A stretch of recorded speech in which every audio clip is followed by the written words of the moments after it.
Gold hub తాకట్టులో ఉన్న బంగారాన్ని విడిపించి కొనబడును. అదే రోజు ఆన్లైన్ ధరకు కొని డబ్బులు ఇవ్వబడును.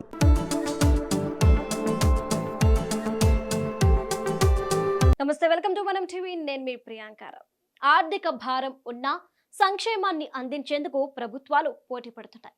లక్షల కోట్ల రూపాయలతో సామాన్యుల అభ్యున్నతకు పట్టం కడుతుంటాయి. కానీ కొందరు చేసే తప్పులు విస్తుపోయేలా ఉంచేస్తుంటాయి.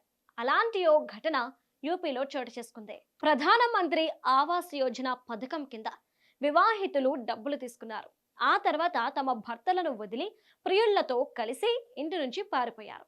ఈ ఘటన ఉత్తరప్రదేశ్ మహారాజ్గంజ్ జిల్లాలో చోటు చేసుకుంది.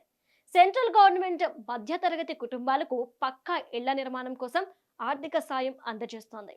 ఈ క్రమంలో 11 మంది మహిళలు తమకు పిఎంఏవై మొదటి విడతగా అందిన 40,000 రూపాయల నగదు తీసుకుని పరారయ్యారు.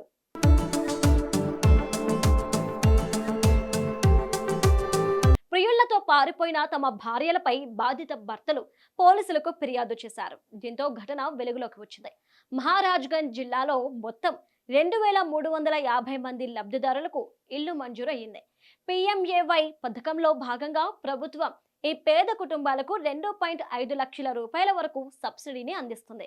మొదటి విడత నగదు లబ్ధిదారుల బ్యాంకు ఖాతాకు జమ చేశారు. తుదిబరి, శీతలాపూర్, చాటియా, రామ్నగర్, బకుల్దిహా, ఖాస్రా, కిషున్పూర్, మెధోలి గ్రామాలు లబ్ధిదారులు ఇందులో ఉన్నారు. ఇక మహిళలు భర్తలను మోసం చేయడంతో రెండో విడత నిధులు నిలిపివేయాలని అధికారులు నిర్ణయించినట్టు తెలుస్తోంది.